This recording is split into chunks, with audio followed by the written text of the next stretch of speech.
Assalamualaikum warahmatullahi wabarakatuh.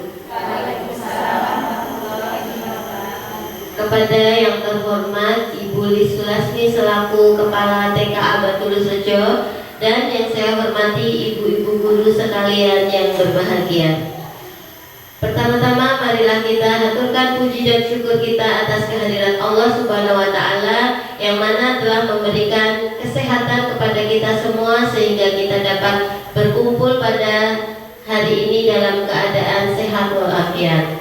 Yang kedua kalinya sholawat teriring salam tak lupa kita sanjungkan kepada junjungan kita Nabi Muhammad Sallallahu Alaihi Wasallam yang kita nantikan syafaatnya di yaumul qiyamah kelak. Amin.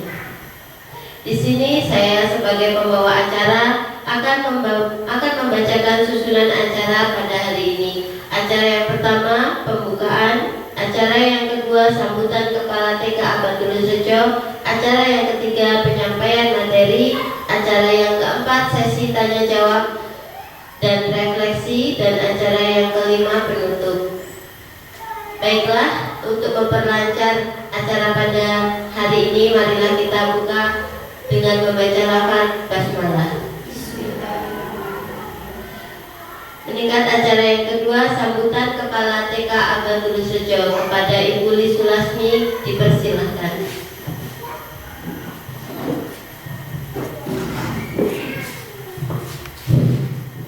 Assalamualaikum warahmatullahi wabarakatuh. Alhamdulillahirabbil alamin. Wa bihi nasta'inu ala umuri dunya waddin wa ala alihi wasallam. Yang terhormat kepada Ibu Supatmi selaku narasumber, yang terhormat kepada Ibu Guru TK, yang terhormat kepada Bapak Operator TK Abatul Sejo. Pertama-tama mari kita panjatkan puji dan syukur kita kepada Allah Subhanahu wa taala yang telah melimpahkan rahmat-Nya kepada kita semua sehingga pada pagi hari ini kita dapat berkumpul di sini dalam acara seminar pengingasan budaya positif. Yang kedua, sholawat teriring salam semoga tercurah kepada junjungan kita Nabi besar Nabi Muhammad Sallallahu Alaihi Wasallam yang selalu kita nantikan syafaatnya di hari yaumul qiyamah. Ibu sekalian yang saya hormati, pada kesempatan hari ini saya mengucapkan terima kasih atas kehadiran ibu sekalian dalam acara seminar pengibasan budaya positif ini. Mudah-mudahan acara pada pagi hari ini dapat berjalan lancar dari awal hingga akhir acara. Dan mudah-mudahan acara seperti ini bisa menambah pengetahuan kita sebagai seorang guru dan bisa kita terapkan ke lembaga kita masing-masing. Sebelumnya saya mengucapkan terima kasih juga kepada Ibu atas kehadirannya. Mudah-mudahan nanti apa yang disampaikan oleh Ibu pemateri yaitu Ibu Supatmi bisa diterima dengan baik dan bisa dilaksanakan dengan baik pula. Mungkin itu saja yang perlu saya sampaikan. Mohon maaf bila ada kesalahan. Wabillahi taufiq wal hidayah. Assalamualaikum warahmatullahi wabarakatuh.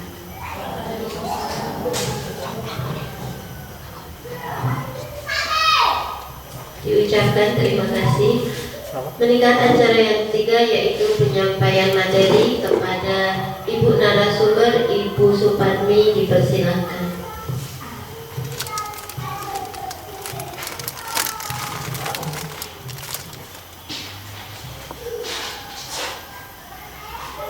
Bismillahirrahmanirrahim. Assalamualaikum warahmatullahi wabarakatuh.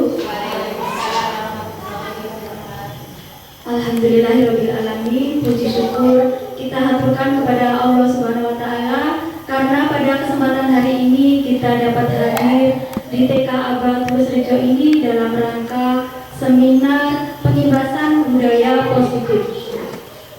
Di sini saya mengucapkan banyak terima kasih kepada ibu-ibu semua yang telah menghadiri undangan dari saya. Semoga apa yang nantinya saya sampaikan dapat bermanfaat untuk ibu-ibu semua, khususnya untuk lembaga di sekolah ibu-ibu.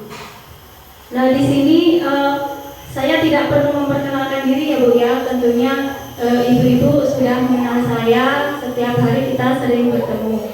Sebelum kita mulai acara pada hari ini, agar kita lebih rileks dalam nanti kita mengikuti materi hari ini, kita lakukan speaking dulu ya ibu-ibu ya. Nanti kita lakukan gerakan sambil kita bernyanyi. Karena kita sebagai guru PAUD itu dengan identik dengan menyanyi setiap hari ya Bu ya. Kira-kira gerakannya seperti ini Bu. Kita pakai tangan, nanti kita itu pakai gerakan tangan ya Bu ya. Gerakannya begini 1, 2, 3, 4, 5, 6, 7, 8. Nanti seperti ibu itu Bu. Coba ibu-ibu praktekkan Bu, kita nanti sambil bernyanyi naik delman ya Bu ya. Kita nyanyi bareng-bareng ya Bu ya. Yuk, 1. Ya, berdiri ibu-ibu.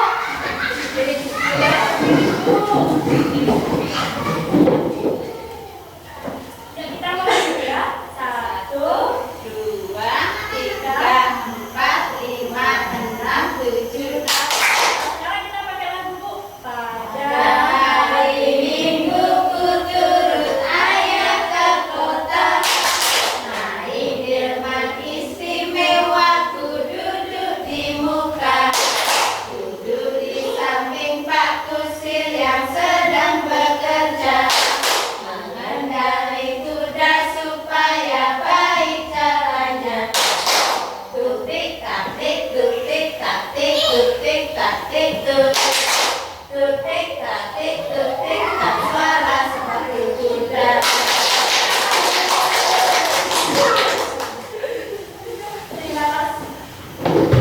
Terima kasih ibu-ibu.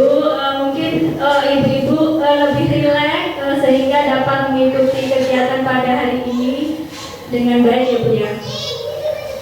Di sini saya sedang mengikuti pendidikan guru penggerak, dan di sini saya akan mengimbaskan dari materi yang telah saya dapatkan selama saya mengikuti pendidikan guru penggerak, yaitu tentang modul 1.4 tentang budaya positif. Nah, tentunya ibu-ibu bertanya-tanya, apa sih budaya positif? Mungkin ada yang sudah pernah mendengar. Budaya itu adalah suatu kebiasaan-kebiasaan yang kita lakukan setiap hari ya. Setiap hari kita melakukan sesuatu, itu adalah budaya. Kemudian positif itu adalah sesuatu yang baik. Jadi budaya positif itu dapat kita artikan sebagai suatu kebiasaan-kebiasaan yang baik kita lakukan setiap hari. Tentunya dalam hal ini kita menanamkan budaya positif itu untuk membentuk suatu perilaku disiplin positif kepada murid-murid kita. Nah, materi yang akan kita lalui hari ini yaitu disiplin positif dan nilai-nilai kebajikan universal. Yang kedua, teori motivasi, hukuman, penghargaan dan restitusi. Yang ketiga, keyakinan kelas. Kelima, kebutuhan dasar manusia. Kelima, posisi kontrol. Keenam, segitiga restitusi. Nah, itu materi-materi yang akan kita lalui pada hari ini ya Bu ya.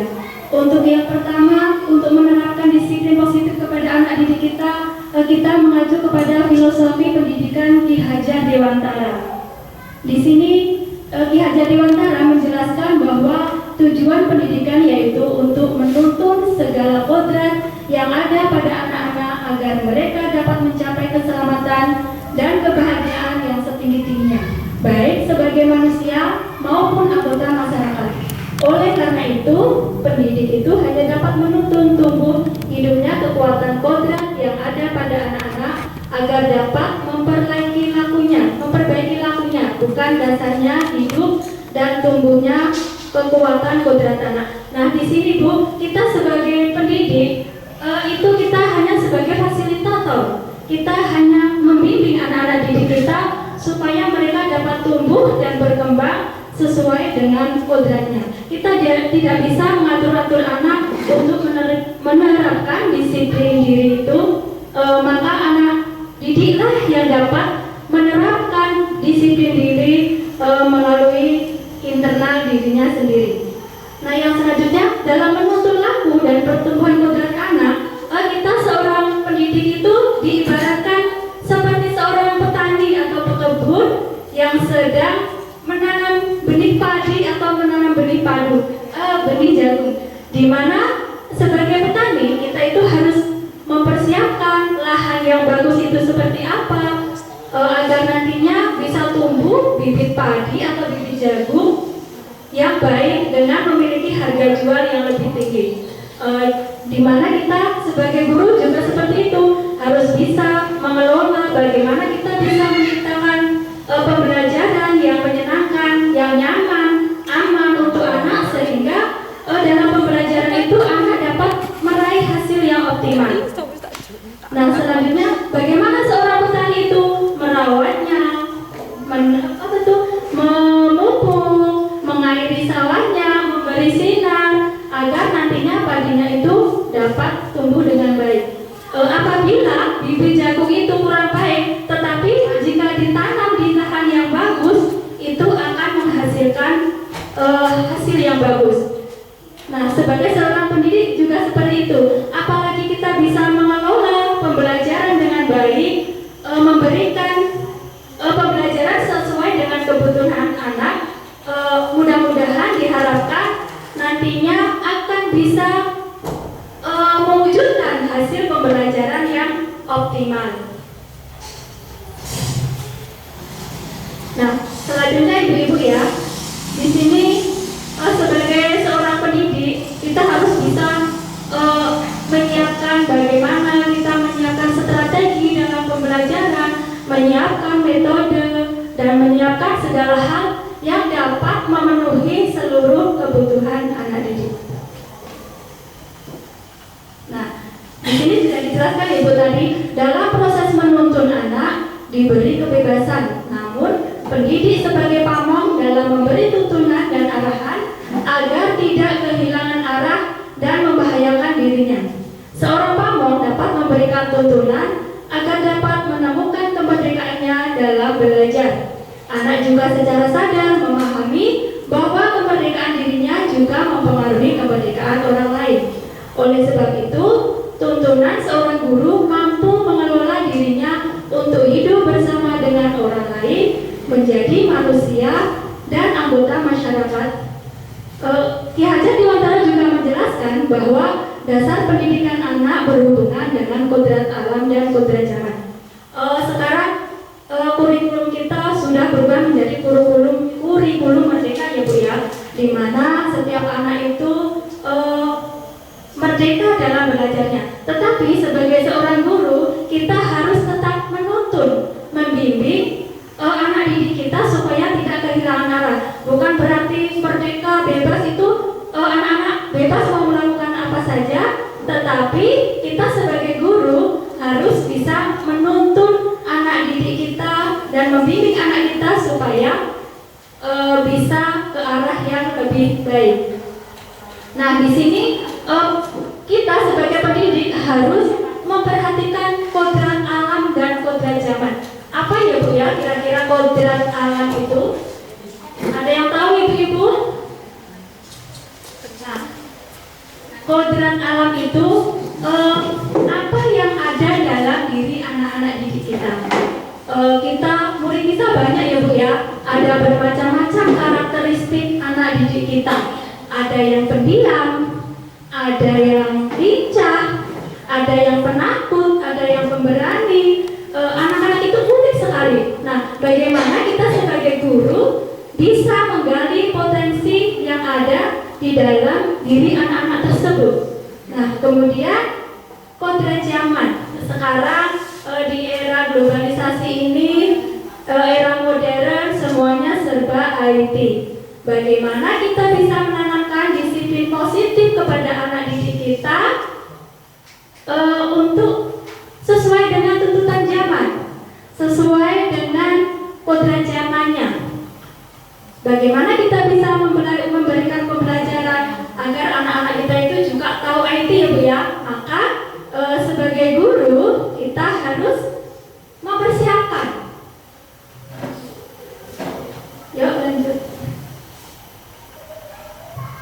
sini tadi dikatakan disiplin positif dan nilai-nilai kebajikan universal.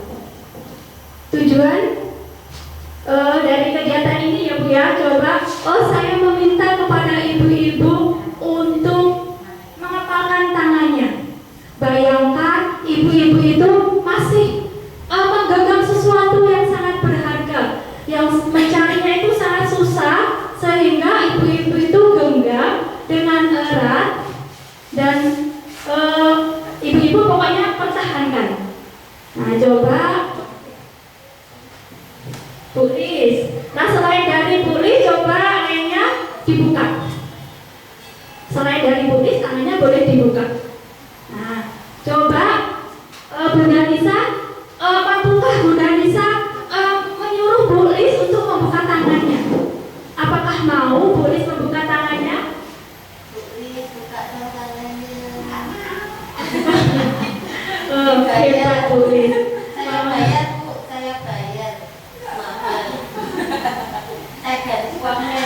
Hebat, tepuk tangan untuk Bu Lis. Sekarang saya pengen gantian Bunda Rere. Coba Bunda Rere digenggam tangannya. Nah, ibaratnya Bunda Rere masih memegang sesuatu yang sangat berharga. Coba Bu Nani meminta Ibu Rere untuk membuka tangannya. Apakah Bu Rere mau membukanya?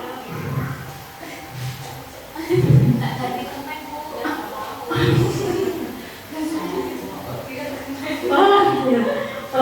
Alhamdulillah Bu Rere masih mempertahankan genggamannya. Sekarang saya coba meminta Ibu Sita. Coba Ibu Sita genggam tangannya. Apakah Ibu Yeti bisa membuka genggaman tangannya Ibu Sita? Bagaimana Ibu? Mau dibuka apa tidak? Tepuk tangan untuk ibu-ibu semua. Dari kegiatan hari ini ya Bu ya, kita dapat, ini adalah sebuah fungsi kontrol Ibu ya. Bagaimanapun keadaannya, kita tidak bisa mengontrol orang lain. Yang bisa mengontrol diri kita hanya diri kita sendiri. Begitupun kita sebagai pendidik, kita tidak bisa memaksakan kehendak kita kepada murid. Ayo nak, kamu harus begini, kamu harus menuruti perkataan itu. Itu tidak bisa mengontrol murid-murid kita, tetapi murid kita yang bisa mengontrol dirinya sendiri. Nah, di sini tadi ya Bu ya, kemungkinan jawaban kita terhadap pernyataan-pernyataan pertama dan kedua bervariasi antara yang bersedia membuka dan yang tetap bertahan menutup kepala tangannya. Nah, dari sini tadi ya, ada yang dibujuk, dirayu, mungkin diiming-imingi mau ditukar uang, tetapi kita tetap teguh pada pendirian kita. Yang berhak membuka dan menutup tangan kita itu adalah kita sendiri, tergantung dari kebutuhan dasar kita. Di sini psikiater dan pendidik Dr. William Glasser dalam kontrol teori yang kemudian hari berkembang dinamakan choice theory meluruskan beberapa miskonsepsi tentang makna kontrol.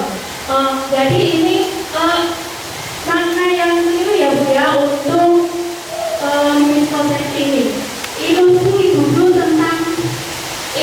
guru mengontrol murid. Nah, seperti yang saya katakan tadi, bahwa kita sebagai guru tidak bisa mengontrol murid atau menyuruh kepada murid kita untuk melakukan sesuatu sesuai dengan kebutuhan kita.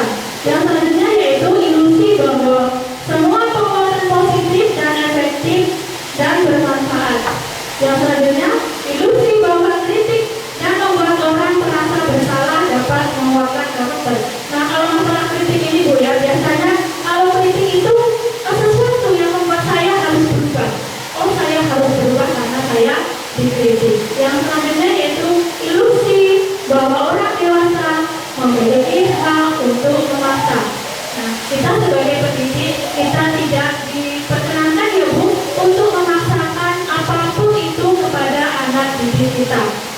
Karena seperti yang ngomong tadi, yang bisa mengontrol diri kita sendiri itu adalah diri kita sendiri.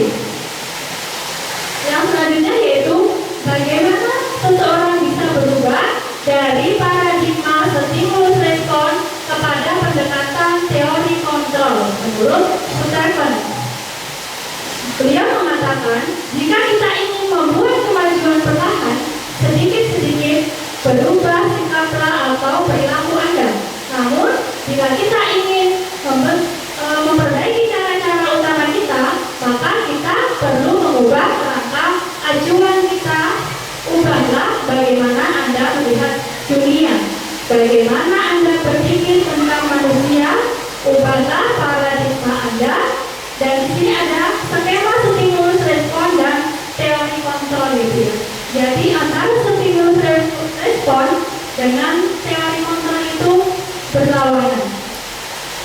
Jika di stimulus respon realitas dan kebutuhan kita sama, tetapi di teori kontrol realitas kebutuhan kita berbeda. Antara individu masing-masing kebutuhan kita itu berbeda ya Bu ya. Yang selanjutnya semua orang melihat hal yang sama, tetapi di teori kontrol setiap orang memiliki gambaran yang berbeda.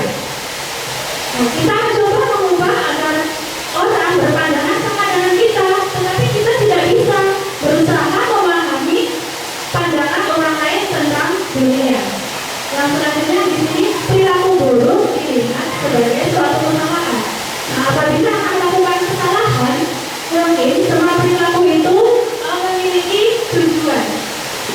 Nah, orang lain bisa mengatur kita, mengatur saya itu menurut stimulus respon, tetapi pada kenyataannya pada teori kontrol Anda tidak bisa mengontrol orang lain. Jadi yang bisa mengontrol diri kita hanya diri kita sendiri ya. Kemudian pemaksaan ada pada saat hubungan gagal. Tapi di teori kontrol kolaborasi dan konsensus menciptakan pilihan-pilihan baru. Kolaborasi ini nanti akan diterapkan dalam restitusi. Yang selanjutnya yaitu makna dari disiplin. Dalam budaya, makna disiplin dimaknai dengan sesuatu yang dilakukan seseorang pada orang lain untuk mendapatkan kepatuhan. Kita cenderung menghubungkan kata disiplin dengan ketidaknyamanan. Nah, di mana ada kemerdekaan, disitulah harus ada disiplin yang kuat. Sungguh pun disiplin itu bersifat self-disiplin, yaitu kita sendiri yang mewajibkan kita dengan sekeras-kerasnya, tetapi ia sama saja. Sebab kalau kita tidak cukup melakukan self-disiplin, wajiblah penguasa bisa mendisiplinkan diri kita. Dan peraturan demikian itulah harus ada di dalam suasana yang merdeka. Jadi itu menurut pernyataan Hadza Dewantara ya Bu ya. Di sini Hadza Dewantara juga memberikan pemikirannya, yaitu bahwa untuk mencapai kemerdekaan atau dalam konteks pendidikan kita saat ini, untuk menciptakan murid yang merdeka, syarat utamanya adalah harus ada disiplin yang kuat. Disiplin yang dimaksud adalah disiplin diri yang memiliki motivasi internal. Jika kita tidak memiliki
memiliki motivasi intrinsik bukan ekstrinsik. Di sini dimasukkan ya Bu ya. Jadi anak didik kita itu kita bimbing agar anak didik kita itu memiliki motivasi internal, motivasi yang ada dalam dirinya, sehingga dia dapat melaksanakan disiplin positif dengan baik, bukan dari ekstrinsik ya Bu ya, atau dari luar, melainkan intrinsik dari dirinya sendiri. Nah, di sini ada nilai-nilai kebajikan universal ya Bu ya, menurut Hilda Dewantara maupun menurut Diana Rosen, di mana kedua pakar pendidik mengartikan disiplin sebagai bentuk kontrol diri, yaitu belajar untuk kontrol diri agar dapat mencapai suatu tujuan mulia. Tujuan mulia di sini mengacu pada nilai-nilai atau prinsip-prinsip mulia yang dianut seseorang, dan kita memaknai nilai-nilai tersebut sebagai nilai-nilai kebajikan yang universal. Salah satunya adalah nilai-nilai kebajikan yang ingin dicapai oleh anak Indonesia yang kita kenal dengan profil pelajar Pancasila. Tentunya itu sudah tidak asing lagi dengan yang namanya profil pelajar yang Pancasila. Yang pertama, beriman, bertakwa kepada Tuhan Yang Maha Esa, berakhlak mulia, mandiri, bernalar kritis, berkebinekaan global, bergotong royong, dan kreatif. Itulah tadi profil pelajar Pancasila. Saya yakin ibu-ibu ada yang sudah mengikuti seminar-seminar tentang IKM atau kurikulum merdeka. Untuk yang selanjutnya ya Bu, teori motivasi, hukuman, penghargaan, dan restitusi. Motivasi, teori motivasi. Ada 3 motivasi perilaku manusia yang diantaranya yaitu 1, untuk menghindari ketidaknyamanan atau hukuman. Nah, di sini seseorang itu melakukan perilaku itu bukan karena kesadaran dirinya sendiri, karena takut akan adanya hukuman.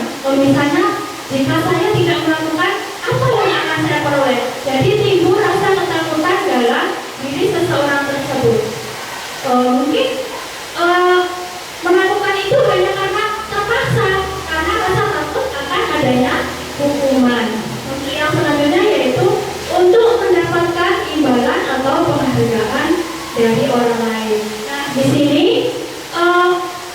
seseorang melakukan sesuatu itu hanya karena ingin mendapatkan imbalan, penghargaan atau reward dari guru yang misalnya setiap hari kita memberikan reward kepada anak didik kita. Nah, ketika kita tidak memberikan, mungkin anak itu akan merasa kecewa. Jadi anak itu melaksanakan disiplin positif bukan karena dirinya sendiri, tetapi karena orang lain. Yang selanjutnya yaitu untuk menjadi orang yang mereka inginkan dan menghargai dirinya sendiri dengan nilai-nilai yang mereka punya. Nah, ini adalah mereka melakukan sesuatu itu atas dasar kemauan dirinya sendiri. Bahwa kalau saya melakukan sesuatu itu akan dapat menghargai diri saya dan menjunjung nilai-nilai yang ada pada diri anak tersebut. Nah, tujuan dari disiplin positif ini adalah menanamkan motivasi yang ketiga pada murid-murid kita ya, kita tanamkan kepada murid-murid kita yakin untuk menjadi orang-orang yang mereka inginkan, yaitu menghargai dirinya sendiri seperti yang Abah Tika tadi. Ketika murid-murid kita memiliki motivasi tersebut, mereka telah memiliki motivasi intrinsik yang berdampak pada jangka panjang. Motivasi yang tidak akan terpengaruh pada adanya hukuman atau hadiah. Mereka akan berperilaku baik dan berdasarkan nilai-nilai kebajikan karena mereka ingin menjadi orang yang menjunjung tinggi nilai-nilai mereka yang berharga. Jadi kita diharapkan dapat mendidik anak didik kita untuk menjadi orang yang dapat menghargai dirinya sendiri, bukan karena takut akan hukuman ataupun takut karena ingin mendapatkan imbalan. Saya mau melakukan karena pengen dapat hadiah, pengen dapat penghargaan. Mungkin kita sering ya Bu ya memberikan reward kepada anak didik kita, tetapi itu akan berpengaruh kepada jangka pendek. Nah, untuk jangka panjang itu yaitu dengan menghargai diri sendirinya. Jadi anak-anak itu melakukan sesuatu karena kemauan dirinya, bukan karena paksaan dari orang lain. Nah, yang selanjutnya yaitu hukuman dan penghargaan. Tindakan terhadap suatu pelanggaran pada umumnya berbentuk hukuman atau konsekuensi. Di sini dijelaskan ya Bu ya, restitusi adalah proses menciptakan kondisi bagi murid untuk memperbaiki kesalahan mereka, sehingga mereka bisa kembali pada kelompok mereka dengan karakter yang lebih kuat menurut Gosen. Restitusi juga merupakan proses kolaboratif yang mengajarkan murid untuk mencari solusi untuk masalah mereka dan membantu murid berperilaku tentang orang seperti apa yang mereka inginkan dan bagaimana mereka harus memperlakukan orang lain. Nah, di sini ya Bu ya, restitusi itu mengajak berkolaborasi antara guru dan murid. Mungkin murid kita ada yang melakukan kesalahan, itu kita mengadakan restitusi dengan murid bagaimana kita dapat mencari solusi dari permasalahan yang telah dilakukan. Yang selanjutnya yaitu di sini si Alfikan mengemukakan ya Bu ya, penghargaan maupun hukuman adalah cara untuk mengontrol perilaku seseorang yang menghancurkan potensi untuk pembelajaran yang sesungguhnya. Nah, jadi seperti itu tadi yang saya sebutkan ya Bu. Apabila kita selalu memberikan penghargaan kepada murid, mungkin murid itu melakukan, saya pengen dapat imbalan dari guru, saya pengen dapat reward, saya pengen dapat hadiah, mungkin seperti itu. Itu akan berpengaruh pada jangka pendek. Nah, menurut Hon, secara ideal, tindakan belajar itu sendiri adalah penghargaan sesungguhnya. Nah, jika anak-anak sudah mau belajar itu dari dalam dirinya sendiri, itu sudah merupakan suatu penghargaan kepada diri anak itu sendiri. Selanjutnya Hon juga mengemukakan beberapa pernyataan dari hasil pengamatannya selama ini tentang tindakan memberikan penghargaan yang nilainya sama dengan menghukum seseorang. Ini ya Bu, tadi yang terkait dengan pengaruh jangka pendek dan jangka panjang. Penghargaan tidak efektif. Seperti yang sudah saya bilang, penghargaan itu tidak efektif. Kenapa? Karena kalau kita selalu memberikan penghargaan kepada kita, anak-anak itu akan merasa tergantung dengan kita, ya Bu ya. Jadi untuk melaksanakan perilaku disiplin mungkin itu bukan dari kemauannya sendiri, tetapi karena dari orang lain atau eksternal. Penghargaan juga merusak hubungan.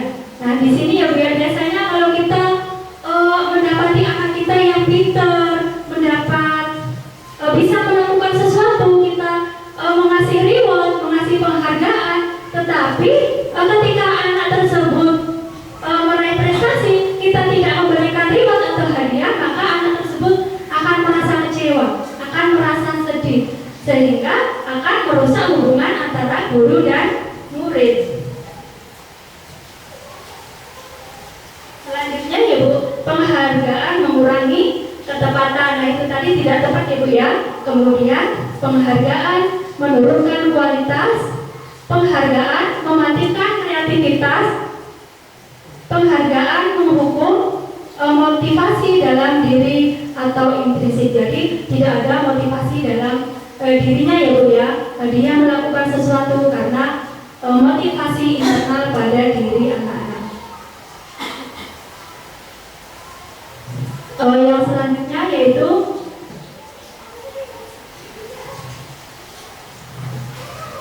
sebagai seorang guru, ketika murid kita melakukan kesalahan, tindakan mana yang akan kita lakukan?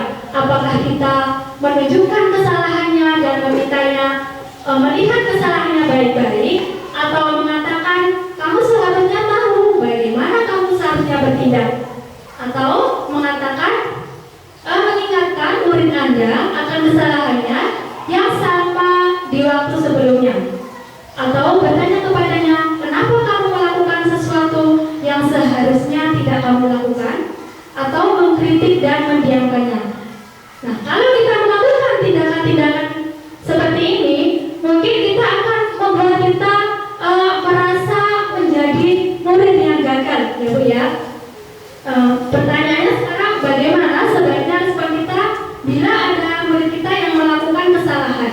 Nah, kita simak artikel berikut ini, ya Bu ya. Nah, di sini kita melakukan restitusi. Restitusi tadi di sini sudah disebutkan bahwa restitusi adalah proses menciptakan kondisi bagi murid untuk memperbaiki kesalahan mereka, sehingga mereka bisa kembali kepada kelompok mereka dengan karakter yang lebih kuat. Nah, jadi bagaimana kita sebagai seorang guru bisa menanamkan nilai-nilai disiplin positif kepada anak, menanamkan nilai-nilai kebajikan kepada anak tanpa adanya takut, adanya hukuman, tanpa adanya paksaan, yaitu dengan melakukan restitusi.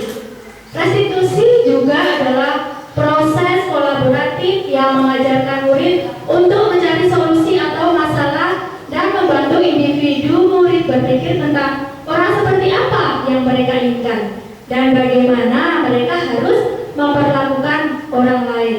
Nah, di sini restitusi itu mengajarkan untuk berkolaboratif, bagaimana anak tersebut dalam mencari solusi dari setiap permasalahannya. Dan di sini ada ciri-ciri restitusi yang membedakannya dengan program disiplin lainnya. Yang pertama, restitusi bukan menebus kesalahan, namun untuk belajar dari kesalahan. Nah, jadi dalam restitusi ini kita akan mengajak kepada anak kita bagaimana bisa mencari solusi dari kesalahannya. Kemudian restitusi memperbaiki hubungan. Restitusi adalah tawaran, bukan paksaan. Restitusi menuntut untuk melihat ke dalam diri. Restitusi mencari kebutuhan dasar yang mendasari tindakan. Restitusi diri adalah cara yang paling baik. Restitusi fokus pada karakter, bukan tindakan. Restitusi menguatkan.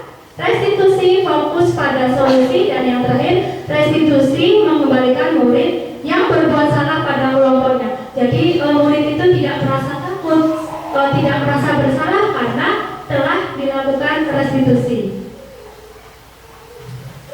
Nah, di sini selanjutnya yaitu tentang keyakinan kelas, ya Bu ya.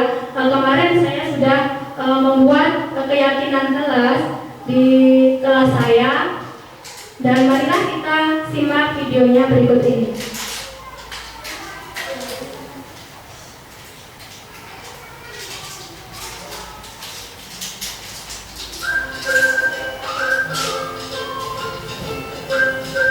Maaf ya Bu ya, belum kelihatan gambarnya.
saya buat dan saya terapkan di lembaga sekolah kami.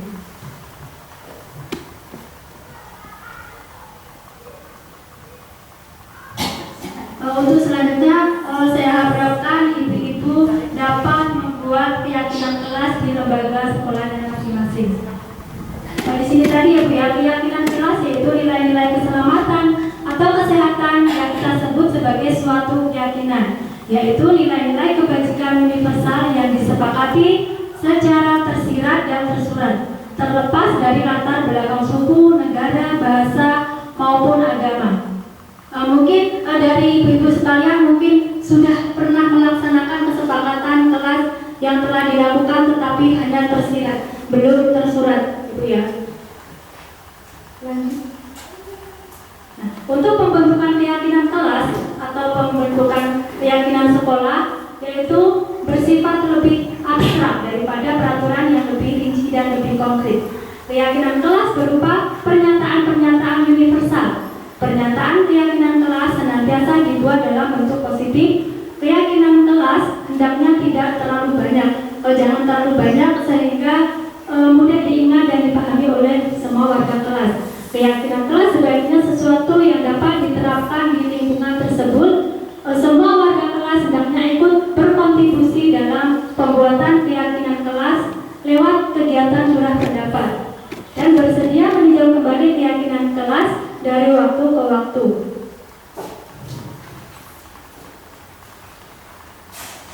Lanjut. Nah, di sini ada 5 kebutuhan dasar manusia. Yang pertama, kebutuhan untuk bertahan hidup atau survival adalah kebutuhan yang bersifat fisiologis untuk bertahan hidup, misalnya makanan, pakaian, istirahat, tempat berlindung, keamanan, dan kesehatan. Secara sederhana itu dapat dipenuhi dengan makan, tidur, ataupun olahraga yang dapat memberikan perlindungan. Itu adalah kebutuhan kita untuk bertahan hidup. Untuk kebutuhan yang kedua yaitu adanya kebutuhan untuk kasih sayang dan rasa diterima. Kebutuhan ini termasuk kebutuhan psikologis seperti rasa diterima, dipedulikan, berbagi, bekerja bersama, menjadi bagian dari suatu kelompok, dikasih, mengasihi, disayang, kebutuhan akan hubungan dan koneksi sosial, kebutuhan untuk terhubung dengan orang lain, teman ataupun keluarga, rekan kerja atau kelompok. Nah, bagaimana dapat dipenuhi? Melalui ketulusan dan kehangatan hubungan dengan keluarga, teman, kelompok, guru, dan lain sebagainya. Untuk kebutuhan yang ketiga yaitu akan kekuasaan dan penguasaan, yaitu kebutuhan pengakuan atau atas kemampuannya. Di sini kebutuhan ini berhubungan dengan kekuatan seseorang untuk mencapai sesuatu, menjadi kompeten, menjadi terampil, memimpin, berprestasi, diakui dan didengar. Kebutuhan ini meliputi harga diri, keinginan untuk dianggap dan meninggalkan pengaruh.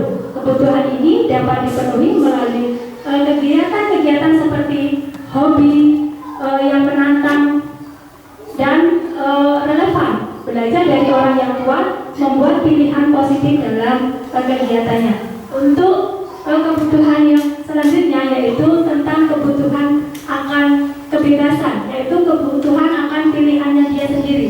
Yaitu kebutuhan untuk bebas adalah kebutuhan untuk mandiri, otonom, memiliki pilihan, mengembangkan daya lenturnya dan mampu mengendalikan arahnya sendiri. Kebutuhan ini terkait dengan kebebasan untuk memilih.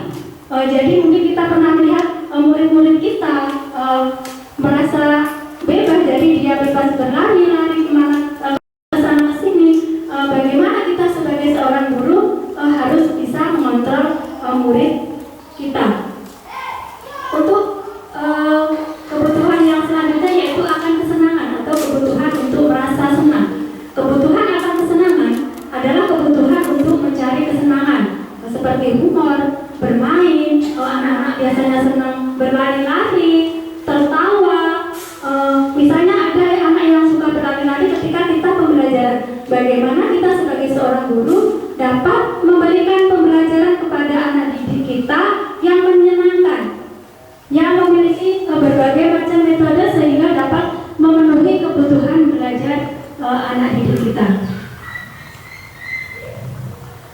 Nah, di sini ya Bu ya, di sini yang selanjutnya yaitu tentang posisi kontrol kita sebagai guru. Nah, di sini kita akan melihat video kembali ya Bu ya, di mana posisi kontrol kita sebagai guru. Sambil kita melihat videonya, ibu-ibu berpikir atau dijawab di dalam hati kira-kira posisi apakah yang selama ini telah saya terapkan di lembaga sekolah kita masing-masing. Selamat menikmati.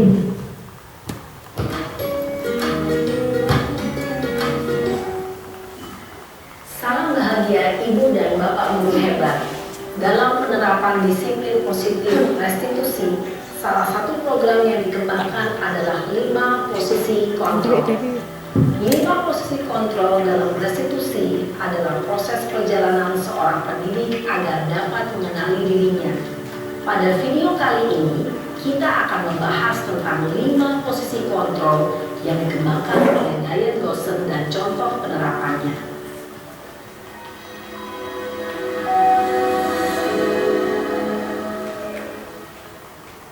5 posisi kontrol itu adalah 1. Posisi penghukum. 2. Posisi pembuat merasa bersalah. 3. Posisi teman. 4. Posisi pemantau atau monitor. Dan 5. Posisi manajer. Untuk lebih memahami kelima posisi tersebut, mari kita saksikan kasus Naren yang terlambat hadir 20 menit di sekolah dan melihat bagaimana kelima posisi kontrol dalam menghadapi masalah tersebut.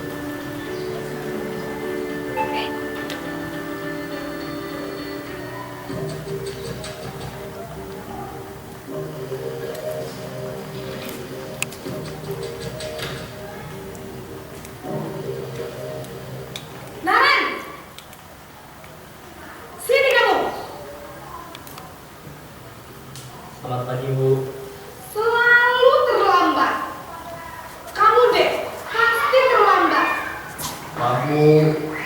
Saya... Apa? Apa coba? Alasan kamu apa lagi? Kapan sih kamu tidak terlambat? Malas sekali ya kamu jadi anak. Saya... Dasar pemalas. Gak kapok-kapok sih kamu. Sudah berapa kali terlambat? Sana, kamu keliling lapangan basket 2 kali. Kenapa saya harus ke lapangan basket, Bu? Kenapa? Kamu melawan ibu. Berani-beraninya jawab. Sudah terlambat, masih berani jawab pula.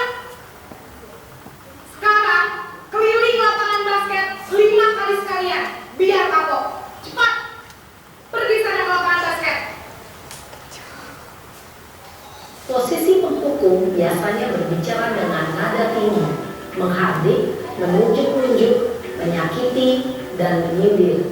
Hukuman bisa berupa fisik maupun psikis. Ibu dan Bapak Guru hebat. Dampak yang terjadi pada murid ketika guru berada pada posisi penghukum adalah murid cenderung akan memberontak, bahkan menyimpan dendam.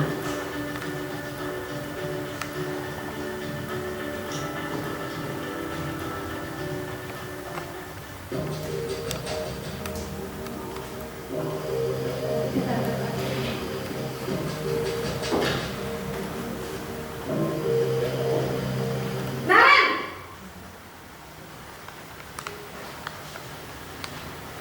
Selamat pagi, Bu. Naren. Kamu kenapa terlambat lagi, nak? Ya Tuhan, Naren.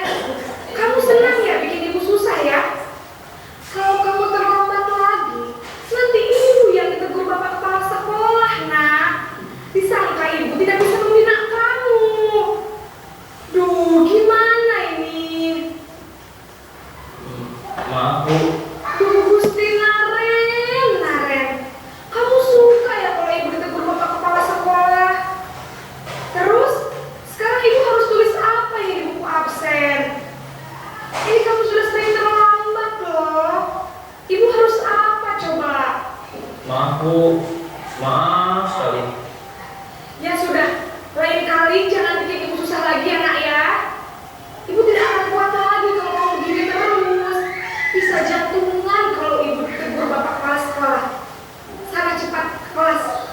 Maaf ya Bu, maaf sekali. Posisi pembuat rasa bersalah berbicara dengan nada tenang, cenderung lembut, namun kata-kata yang diutarakan membuat murid merasa menjadi orang yang gagal, memandang buruk dirinya sendiri, merasa tidak berharga, dan tidak sanggup membahagiakan orang lain. Ketika guru mengambil posisi pembuat rasa bersalah, murid akan menganggap dirinya yang bersalah dan ia akan menyimpan emosi negatif tersebut di dalam dirinya.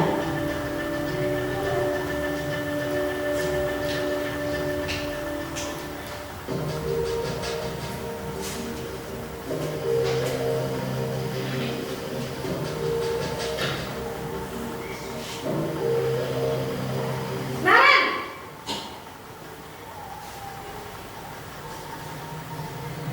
Selamat pagi Bu. wah, sudah jam berapa ini nak? Terlambat lagi ya sayang. Iya Bu, habis ibu saya lupa bangunkan saya Bu. Kamu malah menyalahkan ibu kamu. Kamu bukannya anak yang larinya paling kencang. Kok terlambat sih? Iya Bu, saya memang terlambat bangun tadi.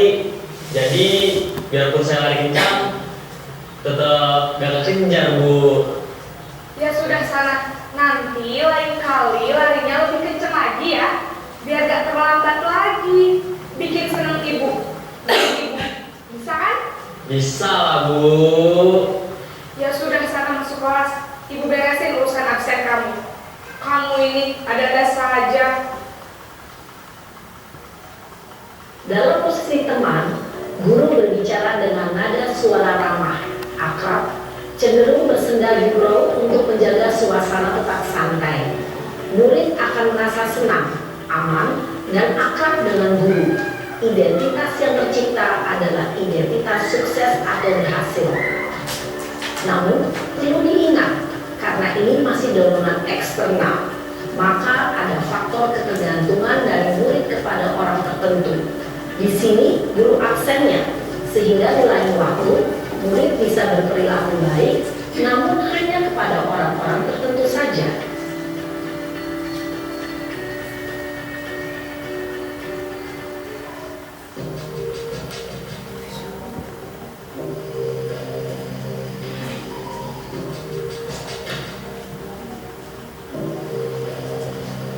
Naren!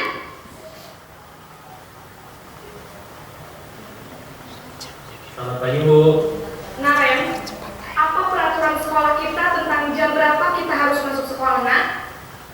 Kita harus di sekolah jam 7 Bu. Iya betul, sekarang sudah jam 7.20. Naren sudah tahu konsekuensinya jika terlambat hadir. Paham Bu, saya harus tinggal kelas pas jam istirahat selama 20 menit. Iya benar, konsekuensinya demikian. Jadi nanti jam 9.30 pas istirahat, kamu harus tinggal di kelas, kerjakan tugas tambahan untuk ketertinggalan kamu, ya? Baik Bu.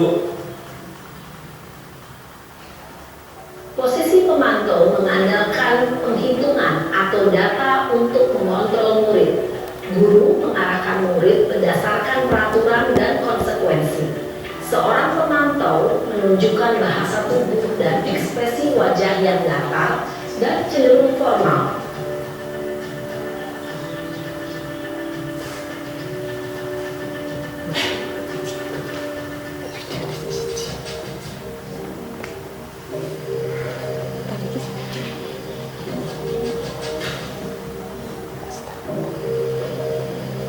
Naren!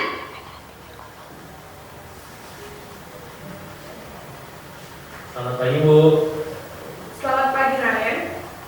Maaf Bu, saya terlambat. Iya, sekolah masuknya jam 7, sekarang sudah jam 7.20. Jadi sekarang bagaimana ini, Naren? Maaf Bu, saya lupa setel alarm saya semalam. Baiklah, menurut kamu, keyakinan sekolah yang mana yang perlu kamu tingkatkan?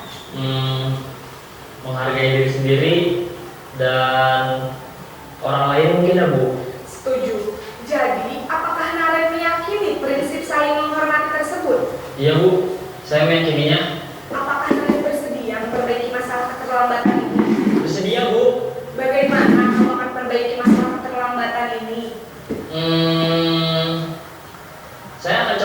tidak lupa menyetel alarm saya, Bu.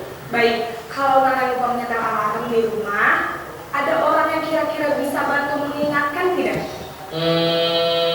Ada, Bu. Kakak saya, Kak Emma. Ada lagi selain Kak Emma? Selain Kak Emma, ada ibu saya. Baik, jadi yang mengingatkan Naren adalah Kak Emma dan ibu kamu ya? Kira-kira akan mulai setel alarm kapan nih Naren? Setelah pulang sekolah, akan segera saya lakukan. Baik, jadi Naren akan setel alarm untuk bangun besok pagi dan akan diingatkan oleh kakak dan ibunda Naren ya. Ada lagi yang mungkin perlu dilakukan Naren agar tidak terlambat bangun lagi? Tidak ada, Bu.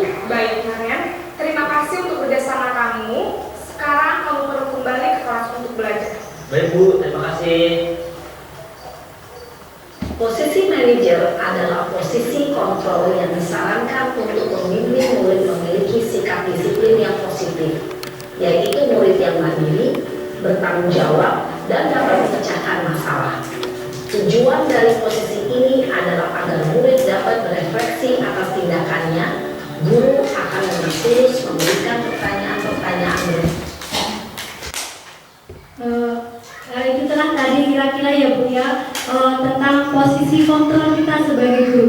Nah mungkin setelah melihat video tadi, kira-kira posisi kontrol apakah yang pernah ibu-ibu lakukan ketika menghadapi ada permasalahan dengan anak didik kita?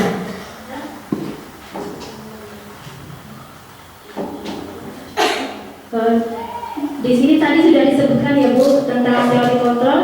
Ada sebagai penghukum, sebagai pembuat merasa bersalah, sebagai teman, sebagai pemantau, dan selanjutnya sebagai manajer. Dan diharapkan kita sebagai pendidik harus bisa menerapkan posisi kita sebagai manajer, di mana kita mengajak anak didik kita untuk berkolaborasi mencari solusi dari permasalahan yang dihadapi anak tersebut.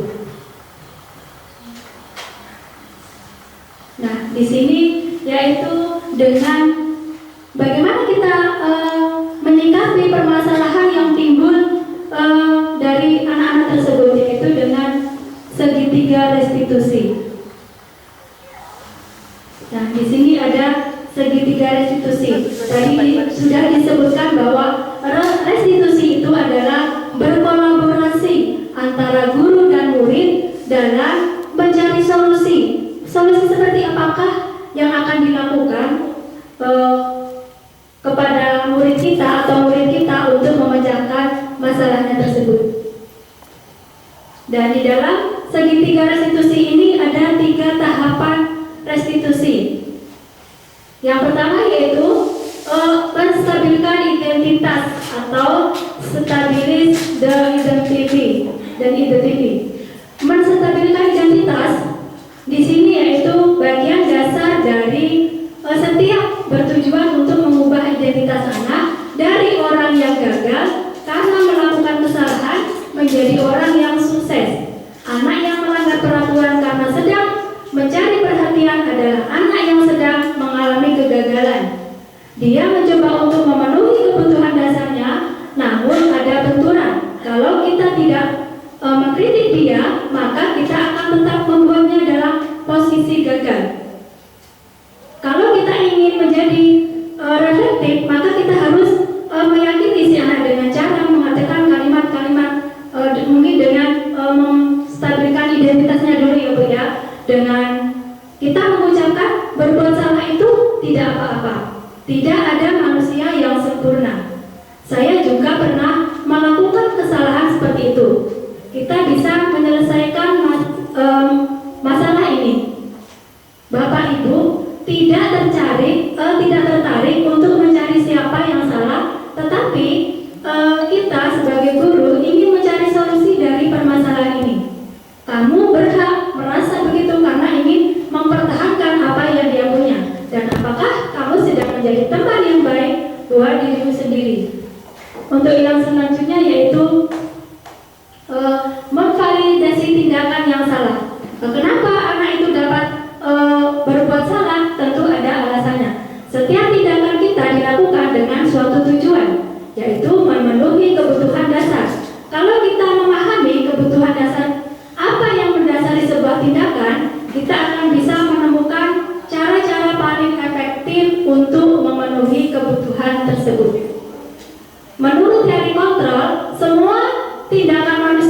baik atau buruk, pasti memiliki tujuan. Jadi anak didik kita jika melakukan kesalahan, itu pasti mereka memiliki tujuan. Entah itu kebutuhan dasar terkait dengan 5 kebutuhan dasar tadi ya Bu. Entah kesenangan, kebebasan, kasih sayang, atau bertahan hidup. Nah, kalimat apa yang dapat kita ucapkan dalam kita memvalidasi tindakan yang salah ini, yaitu ini bukan suatu pembenaran ya Bu Ibu. Kita bisa mengucapkan padahal kamu bisa melakukan yang lebih buruk dari ini. Kamu pasti punya alasan mengapa melakukan ini. Kamu patut bangga pada dirimu sendiri karena kamu telah melindungi sesuatu yang penting buatmu. Misalnya anak tersebut diolok-olok, bapakmu kerjanya jadi tukang ojek, misalnya seperti itu. Karena anak tersebut ingin mempertahankan, jadi anak itu mempertahankan apa yang dia miliki. Kemudian kamu boleh mempertahankan sikap itu, tapi kamu harus menanamkan sikap yang baru. Nah, sikap yang baru ini adalah keyakinan kelas yang telah kita sepakati bersama tadi. Nah, untuk yang ketiga yaitu menanyakan keyakinan atau self-belief.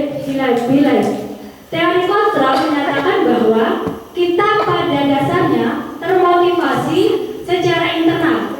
Ketika identitas sukses telah tercapai dari langkah yang pertama tadi dan tindakan laku yang salah telah divalidasi dengan langkah yang kedua tadi, maka anak akan siap untuk dihubungkan dengan nilai-nilai yang dia percaya. Dia berpindah menjadi orang yang dia inginkan. Nah, pertanyaan-pertanyaan apa yang mungkin kita tanyakan kepada anak, kira-kira apa ya yang kita percaya sebagai kelas atau keluarga? Apa nilai-nilai umum yang telah kita sepakati? Ini termasuk nilai-nilai kebajikan atau nilai keyakinan kelas yang telah disepakati tadi. Apa bayangan kita tentang kelas yang ideal?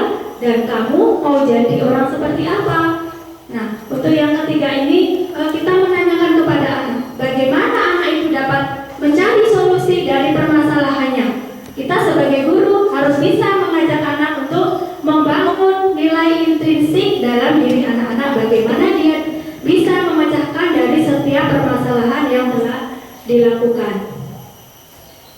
Nah, untuk selanjutnya saya harapkan kepada ibu-ibu dalam menghadapi permasalahan yang dilakukan oleh anak didik kita harus menerapkan segitiga restitusi.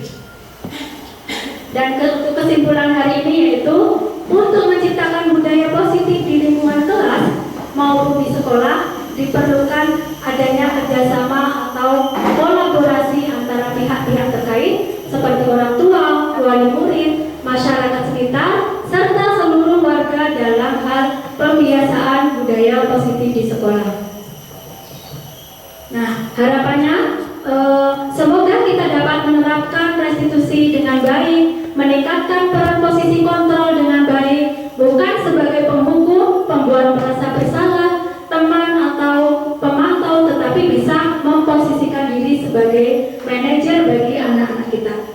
Nah, mungkin itu ya Bu materi yang dapat saya sampaikan hari ini.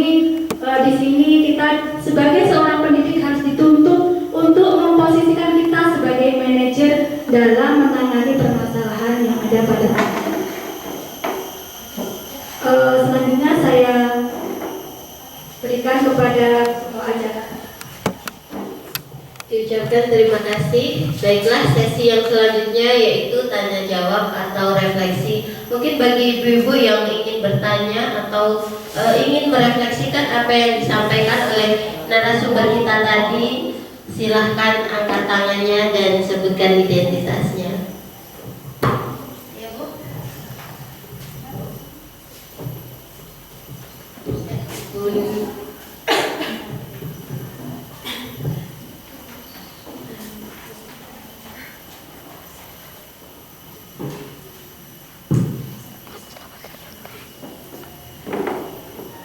Assalamualaikum warahmatullahi wabarakatuh.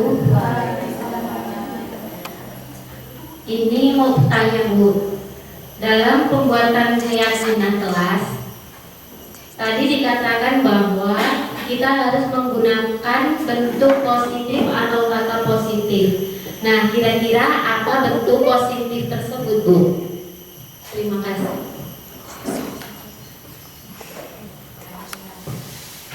Terima kasih Ibu atas pertanyaannya. Di sini tadi dikatakan agar dapat membentuk disiplin diri dalam diri anak didik kita. Mungkin ada yang ingin bertanya lagi Ibu, atau ada yang mau memberikan umpan balik? Bagaimana Ibu? Apa sudah cukup? Terima kasih kalau sudah cukup. Kiranya ini materi yang dapat saya sampaikan mudah-mudahan dapat bermanfaat untuk saya dan untuk ibu-ibu semua, khususnya untuk anak-anak di lembaga masing-masing. Apabila ada kesalahan dalam saya menyampaikan materi, mungkin ngomong saya terlalu cepat, sulit dipahami, saya mohon maaf yang sebesar-besarnya, dan saya akhiri. Assalamualaikum warahmatullahi wabarakatuh.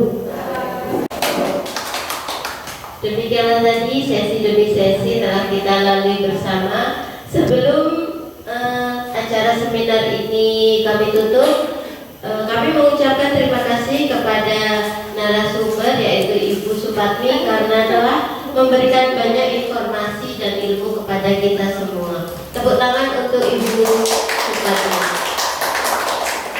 Dan saya mengucapkan terima kasih juga kepada ibu-ibu guru hebat semuanya yang telah berpartisipasi dalam acara seminar tentang budaya positif ini.